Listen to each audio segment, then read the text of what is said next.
Mouse MCP1 CCL2 ELISA kit from ELISA Genie.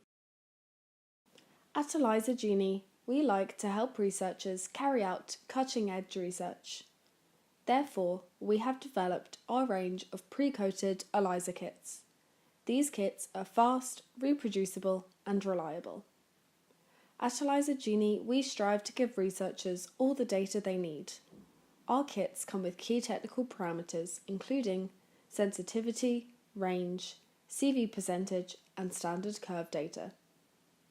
Our kits are easy to use. Start by preparing and equilibrating the reagents, followed by washing the plate. Once washed, add your standards and samples including blank and incubate. Following incubation, you'll need to wash the plate. Once plates are washed, add the biotin detection working solution, followed by an incubation.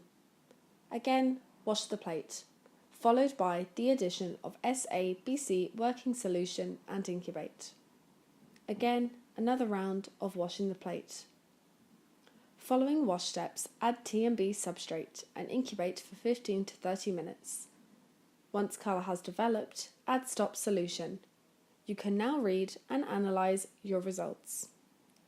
You can find out more at elisagenie.com and search for the product code. If you have any questions, please do not hesitate to contact us. Good luck with your research.